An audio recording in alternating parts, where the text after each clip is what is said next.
This episode of Ham Talk Live is brought to you by Tower Electronics. For connectors, cables, and more, call 920-435-2973 or visit pl-259.com. And by ICOM. Heard it, worked it, logged it. Visit www.icomamerica.com/amateur for more information about ICOM radios. It's Ham Radio.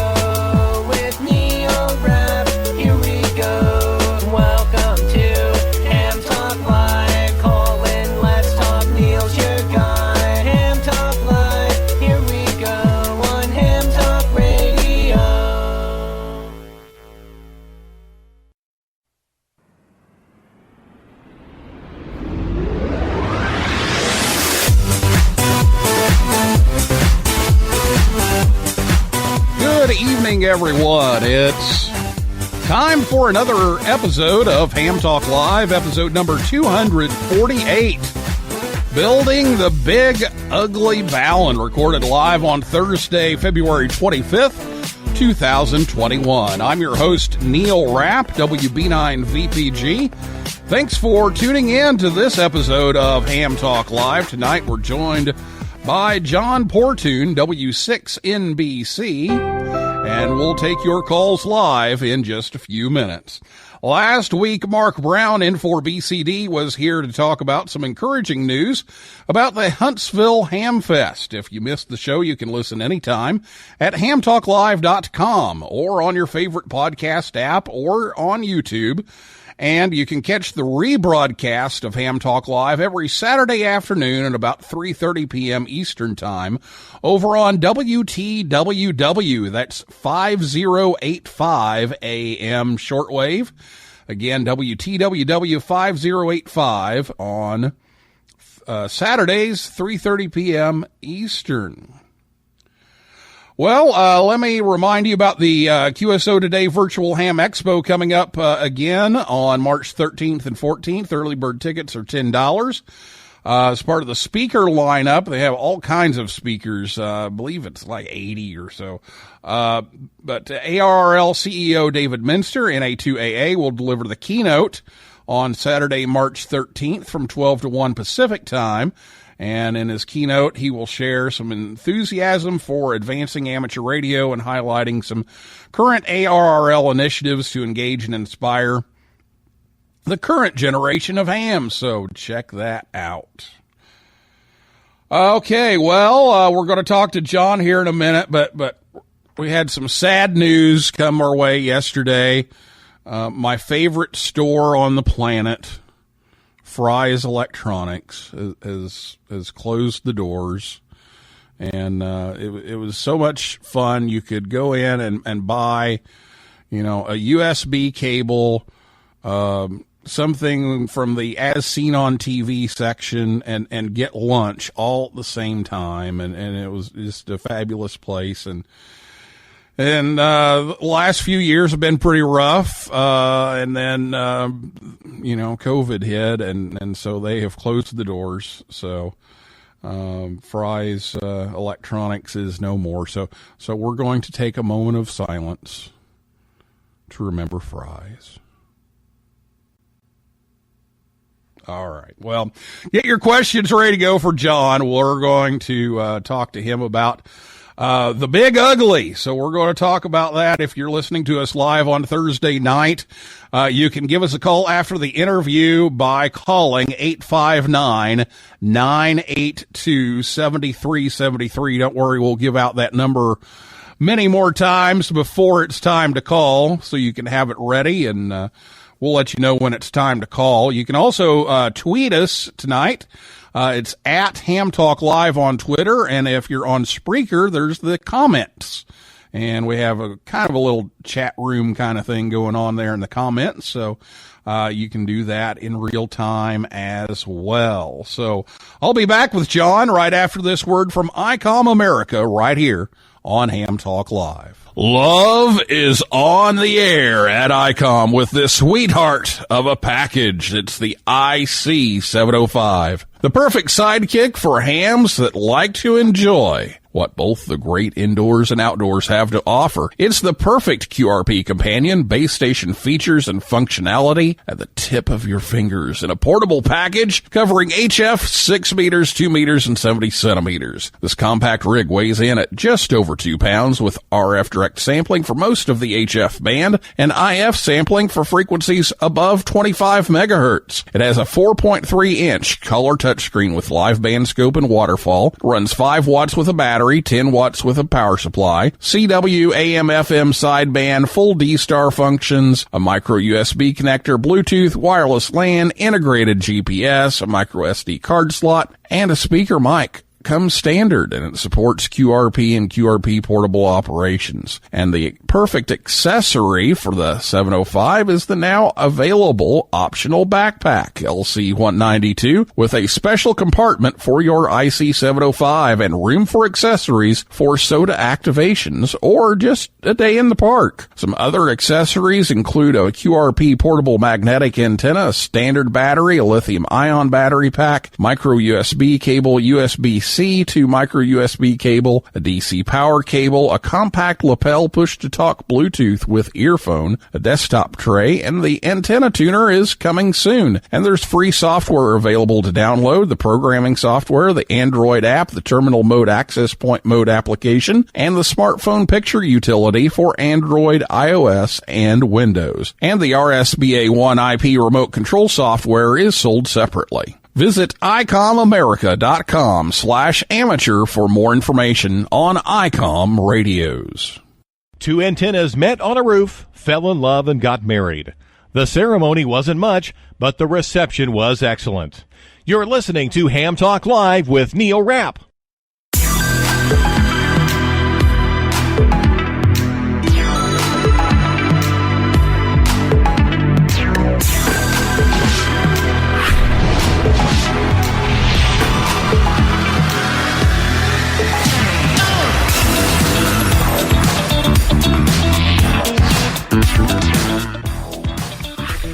Welcome back to Ham Talk Live. Tonight, John Portune, W6NBC, joins us on the Orlando Amateur Radio Club and Hamcation Zoom line. John's been a ham since 1965. He's active on 160 through 2.4 gigs and helps people get licensed and helps new licensees and manages a remote base on HF and VHF at Vandenberg Air Force Base and does a lot of 2-meter and 40-meter mobile from his RV. He's married to KF60EB, has 3 married children, 12 grandchildren, and John retired in 2002 and spent most of his career working for KNBC. Oh, hang on. I lost my sound effect here. At KNBC in Los Angeles and Ampex Corporation and Sony Electronics. So, John, welcome back to the show. My pleasure, Neil. Well, we're talking about the big ugly, and I had to make this connection because the term ugly Balun has been around. We'll talk about that, maybe a bit of a misnomer, but there's this hamburger place here in Indiana called Bub's, and Bub stands for the Big Ugly Burger, and they have this 22-ounce hamburger that was made Dine In and or Dives or Man versus Food or one of those big Food Network shows where they take on the challenge, and then if you eat the whole thing you get your picture on the wall and all that kind of thing. And so they called that the Big Ugly. So we're talking about ugly Baluns. I said, well, we're talking about the Big Ugly, but it's not the burger. It's the ugly Balun. And you have an article in QST about that. So let's talk a little bit about the ugly Balun and what it's used for. Okay, Neil. Well, basically, the ugly Balun, as it is actually affectionately called, I think, just like any other balun. It's basically there to choke off RF from the outside of the coax. It does it in much the same way as a ferrite balun that you might buy. But it's called ugly because it's large and heavy, because it's made by taking the feed line that you're feeding your antenna with and turning it into a big coil that creates an inductive reactance in the outside of the shield. In other words, a blockage or a high RF resistance in the shield to block off current on the outside of the line. And they're heavy and big. So sometimes people think they're ugly. I don't. I use them everywhere. They're particularly good at VHF, which is where I often am. So that's why they're called ugly baluns. I think they look pretty cool. Just, if you wind it tight, now if your winding's not real great, it might be a little ugly, but yeah, I think they look pretty cool. But yeah, they do tend to be a little big. Yeah, indeed. Well, you ask what are they for? What are they good for? Well, or what do we need to know to build one of them?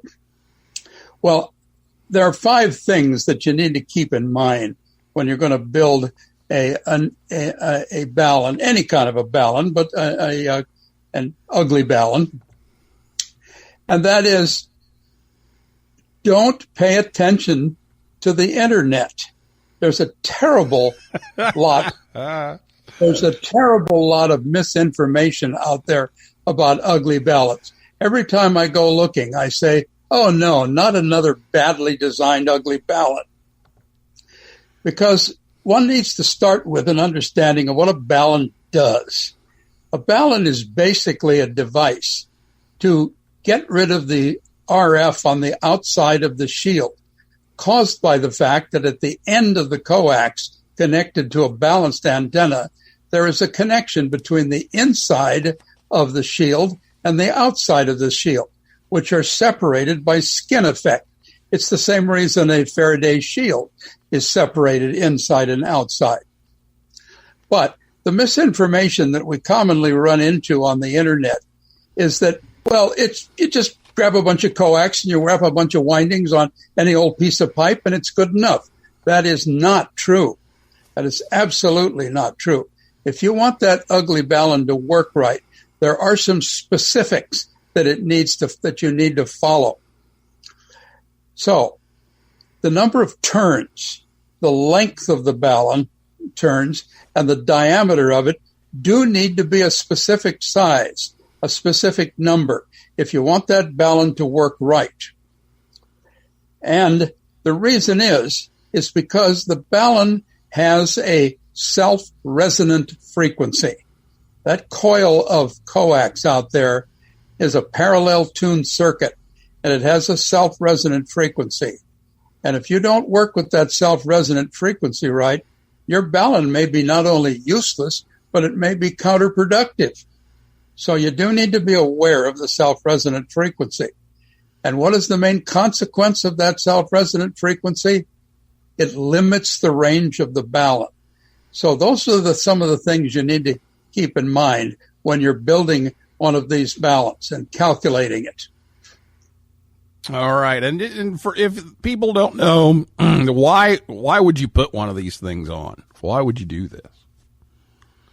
Well, it's the same reason you put any balun on an antenna, to get rid of the current that flows from the inside skin of the shield on the coax around the end and out onto the outside. And when it gets there, it does all sorts of nasty things. Simplest of which might be to bite you in the lip on your microphone when it gets back to the shack. But worst of all, it disturbs the radiation pattern of the antenna because it's part of the radiating antenna. It does radiate.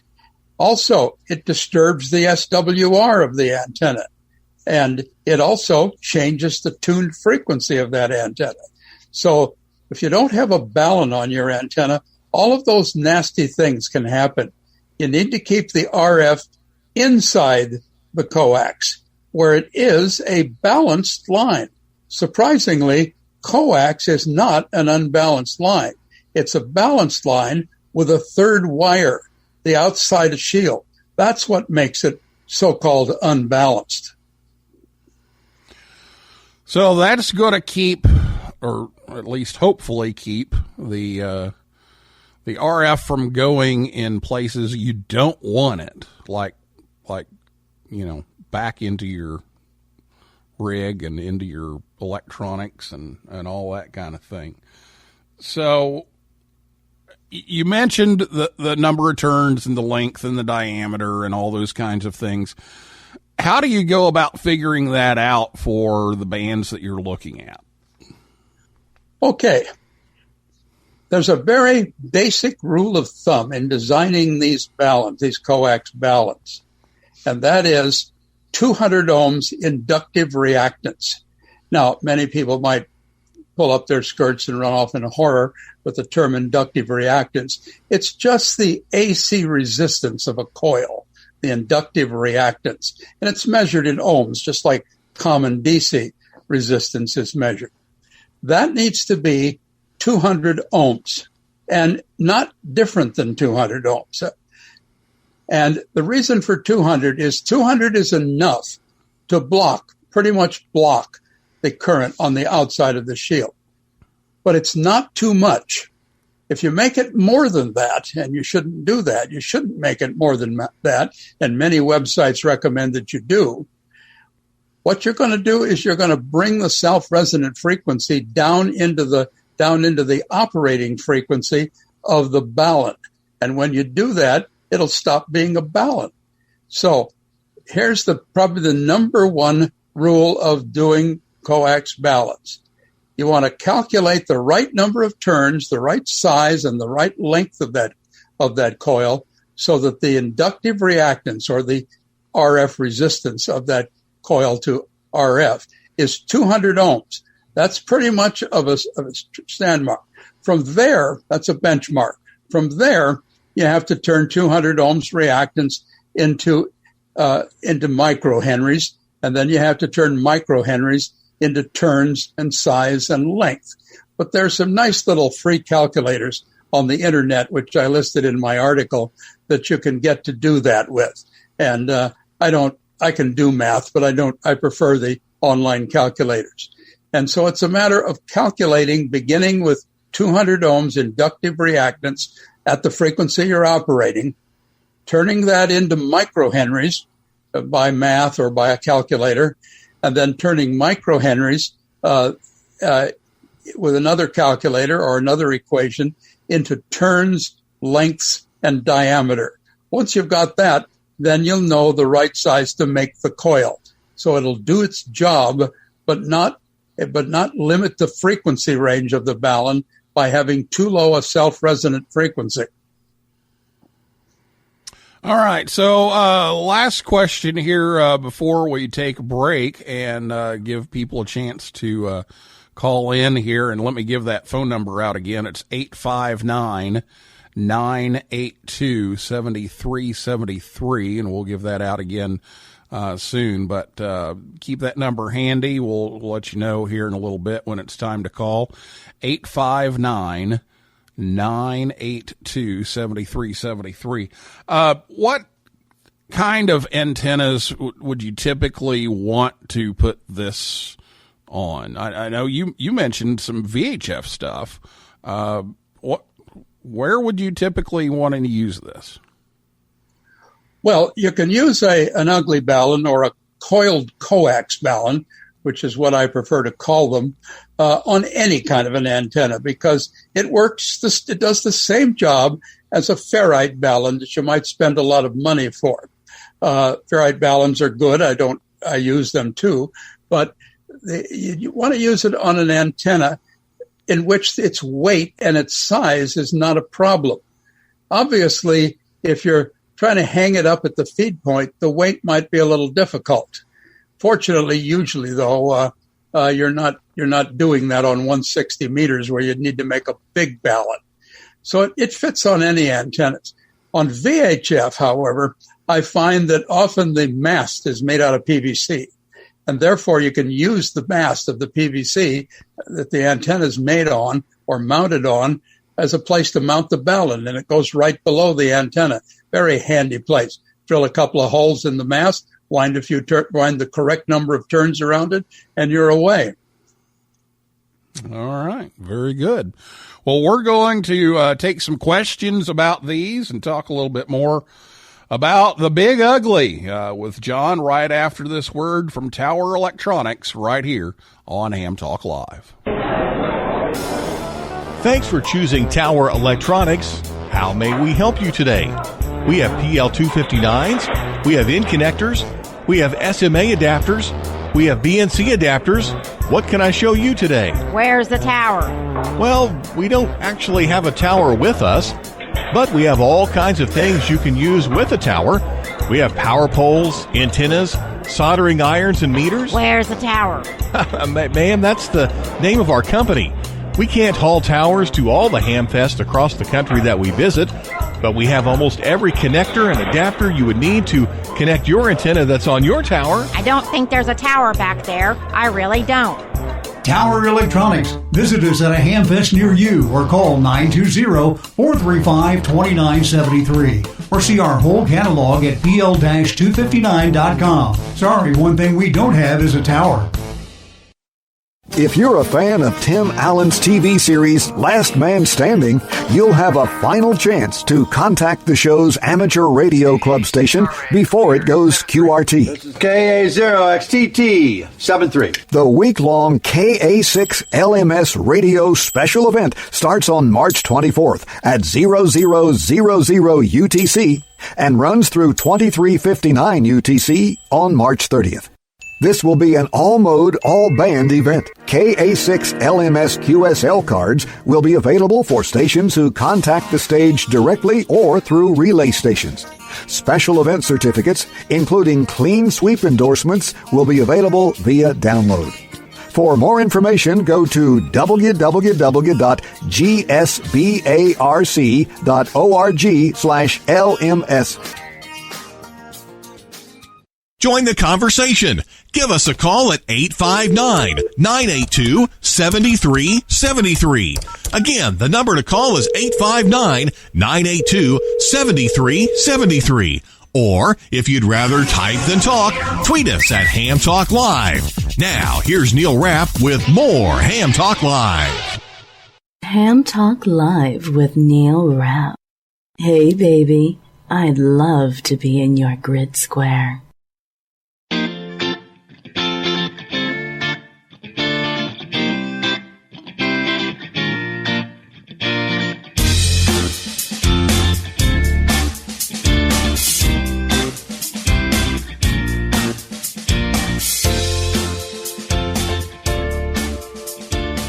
Welcome back to Ham Talk Live. Thanks to Scott and Jill at Tower Electronics for sponsoring the show tonight. They help bring you Ham Talk Live each and every week. Coming up this weekend, it's the Hamfest at Dalton, Georgia. You can catch them there, or you can catch them online from anywhere at pl-259.com. Ham Talk Live is on the air every Thursday night at 9 p.m. Eastern Time, live right here at hamtalklive.com. And be sure to check us out on Facebook, Twitter, and Instagram.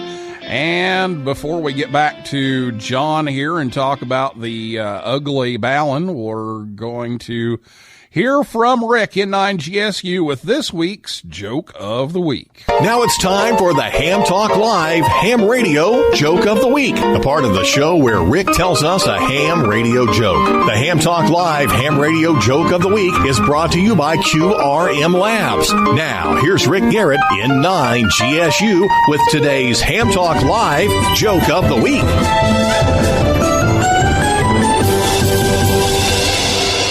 I can't get my satellite radio to work. It appears to be having serious issues. This has been the Ham Talk Live Ham Radio Joke of the Week with Rick Garrett in 9GSU. Tune in again next week for another joke from Rick. Oh, Rick, seriously. Oh, man. Oh, my goodness. Well, Rick's back next week with yet another one. He sent me some new ones today, so we'll get those ready for you. All right, well, now it's time for your calls. If you have a question for John, give us a call at 859-982-7373, or you can tweet us at Ham Talk Live. And if you're listening to us on WTWW right now or on a podcast, you won't be able to reach us because we're doing this live on Thursday night. So we're Memorex instead of live. Okay. Well, we actually do have, several tweets here. So let me get to those. The first one, came in, early. Let me hunt it down here. From John W7JKC, and where did it go? It was right here. John wants to know if the number of turns makes a difference in the frequency for the balun. So I think you already addressed that, but any other comments on that? Yes, the number of turns is quite important, but so is the diameter and the length of the balun. The key in making a good coax balun is to make it square, which means make the height equal to the diameter. Then your self-resonant frequency will be as high as possible. It peaks for a square coil. Don't follow the guidelines on the internet that show long, thin, many-turn coils. That's a poorly designed balun. Also, one that doesn't have enough turns and is too big in diameter is a poorly designed balun. Make your balun square. If it's 6 inches in diameter, make it the number of turns that'll be 6 inches tall. Then you'll have the best, most efficient balun. All right. Very good. Brett, WY7BG, brings in F equals MA.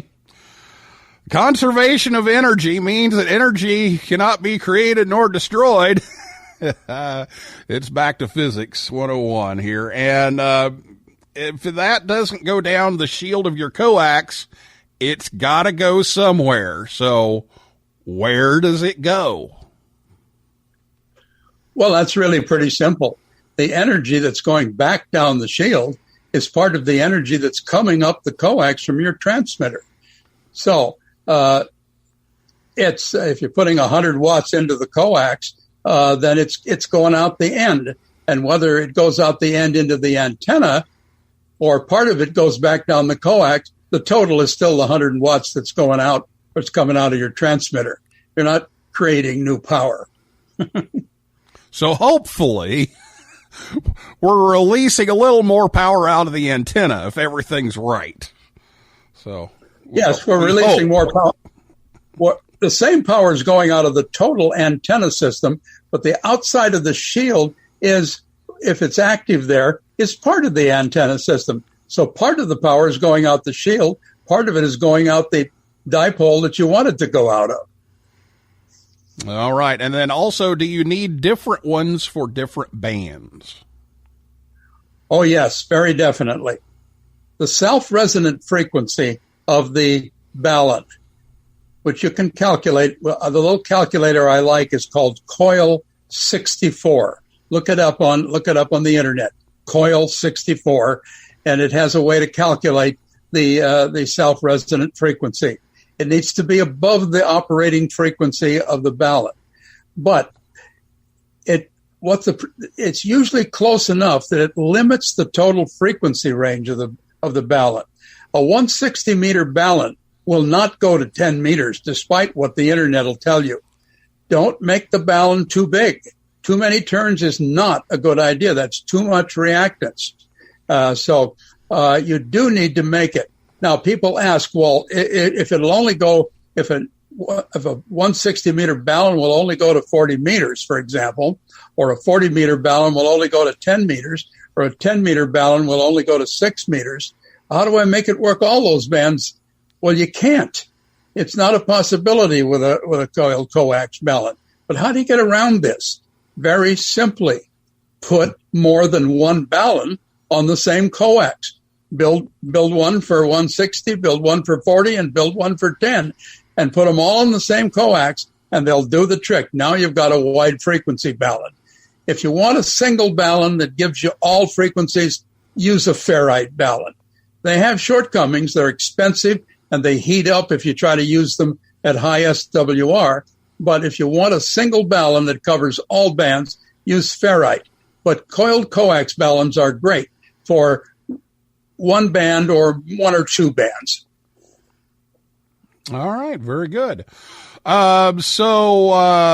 RJ, WY7AA, sent us a picture, and John, I don't know if you're on Twitter or not, but I may have to send you this picture if you're not, afterwards so you can see this. But, RJ says, a big ugly saved me during the, 7 QSO party one year, with the 40-meter dipole up, which, by the way, in the picture is next to his famous, El Camino. It would shut down his IC7000 when he keyed up, and he grabbed one of his water jugs and, yes, the ham's favorite friend, some duct tape and a few wraps, and he was in business again. No calculations were done at the time, just dumb luck. But you can see here the coax coming out of the El Camino and going around the milk jug with water in it a few times, and then right over to the antenna. Yep, soda bottles, water baluns make pretty good ugly baluns. Just don't overdo the number of turns. All right. Oh, we've got more here. Chris says, does the number of turns matter as much as the total coax length? And is there a standard size for a balun that will work from 160 through 10? So you got part of that, but does the number of turns matter as much as the total coax length? They're pretty much directly related. Does one matter more than the other? No, they both matter, and they're directly related. But again, I emphasize there is no ugly balun that will cover 160 through 10 meters. Don't believe the websites. They're wrong. These are people that don't understand ugly baluns. All right. Well, that's all of our tweets that we have. Let me check and see if we have any messages on Spreaker. And if you want to give us a phone call, you can do that right now at 859-982-7373. Again, 859-982-7373. Give us a call right now. And you can ask your questions from John Portune, W6NBC. And he's written an article in Q Street for February about the big ugly balun. And I believe you also have one of the ARRL learning webinars coming up, as well as the virtual ham expo that you'll be talking about some stuff. But I believe the ARRL one is about the ugly balun. Is that right? Yes, that's correct. It's not scheduled yet, but it will be on presently. And yes, I will be speaking at the QSO Today Virtual Expo on March 13, but it won't be on the balun. It'll be on my the antenna that I mentioned recently. It's been gaining such great popularity. The double inverted delta skeleton slot antenna for HF. It's been, I mentioned it in my talk on slot antennas, which is also in my Amazon Kindle ebook on slot antennas for ham radio, if you'd like to avail yourself of a copy of that. By simply searching by that name. And that's what I'm talking about at the Ham Expo. And what I'm particularly talking about at the Ham Expo in regard to that antenna is how to use it without having to buy an expensive auto tuner, by using it as a monobander. Monobanders are quite satisfactory to lots of hams. So I'm showing at the QSO Expo how to use the double inverted delta skeleton slot as a monobander for a lot less money than buying one of those remote auto tuners, which work well, but they're expensive. Okay, very good. 859-982-7373 is the phone number, and Chris has another question here. So if I have an ugly balun that works, say, on 80 meters, will using that antenna and ugly on the other bands cause issues or increased loss? No, the balun is not a lossy device. The RF is going down the middle of the coax. But if you have an 80-meter, a balun's really designed for 80 meters, a square 80-meter balun of the right number of turns and the right diameter and the right height, it will only work down to maybe only work up to, let's say, about 15 meters or so. They have a limited frequency range, at most about 3 to 1. So don't try to use an ugly balun over a wider frequency than that. And again, I re-emphasize, don't believe the websites that tell you, oh, just build a 160-meter balun and it's good for all the higher bands. No, it's not. The self-resonant frequency will eat you alive. All right. Some good advice there, so thank you for that. And if you want to give us a call, do that now. It's 859-982-7373. We're going to wrap things up here shortly, so I want to give one last opportunity for people to call, and we'll check the tweets here again as well. But I know somebody on one of the forums already mentioned, why do we call this a balun? And so talk a little bit about the origins of the name, the ugly balun, and where that might apply and might not. Well, first of all, the term balun, which comes from balanced, unbalanced as an acronym, is a valid term. But unfortunately, it masks the real purpose of a balun, which is to keep the RF off the shield of the coax. Because of skin effect, there are 3 wires in coax: the outside of the center conductor, the inside of the shield, and the outside of the shield. And due to the connection, natural connection at the end, current gets on the outside. The purpose of the balun is to get rid of that outside and to keep the coax a balanced line. Now, the term balun originated, I think, about the same time as coax began to be popular with hams, just after the Second World War, where coax was used extensively for the first time. And the term balun got into the vocabulary of ham radio. And that's what people think. Stand up at a radio club sometime and ask, what's the primary purpose of a balun? And hands will shoot up and they'll say, oh, it's to convert balanced to unbalanced. Yes, that's true, but that's not the primary purpose.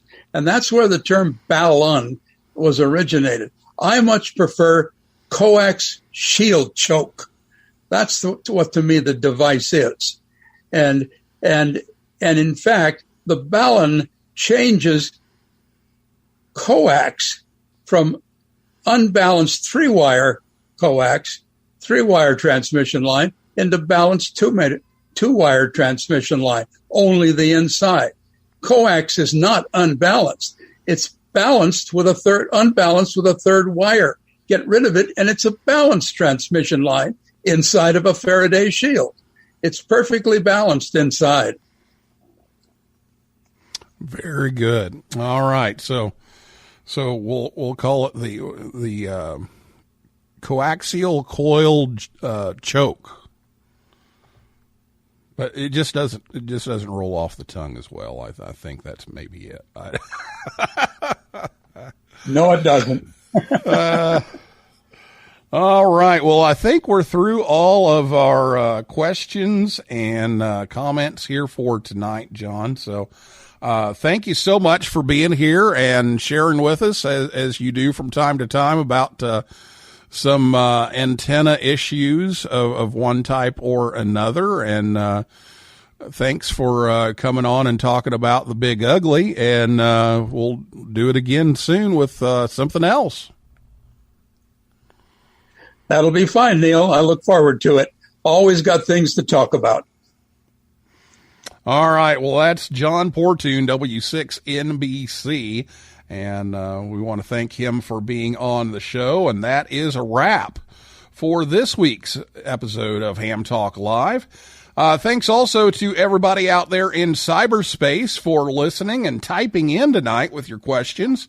And we invite you back next Thursday night at 9 p.m. Eastern Time when Jim Wilson, K5ND, will be here to talk about VHF contesting and roving.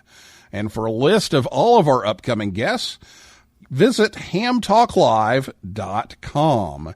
If you like Ham Talk Live, please leave us a review wherever you listen. It helps others find us faster. And we're about to finish up our giveaway in February to people who leave us reviews on Apple Podcasts, or iTunes as it was formerly called. We're giving away some free T-shirts to people that leave us a review in the month of February. So what you do is launch Apple's podcast app on your mobile device or iTunes on your computer. Search for Ham Talk Live, click on the logo, and then you can scroll down to write a review. And make sure you leave your call sign in your review so we can send you a shirt. So we'll contact you and find out what size you need and get a shirt to you. So do that in the next few days here. We're going to end the contest at the end of the month, but we appreciate reviews at any point on any platform, but that's where the contest is right now. So for now, this is Neil Rapp, WB9VPG, saying 7375, and may the good DX be yours.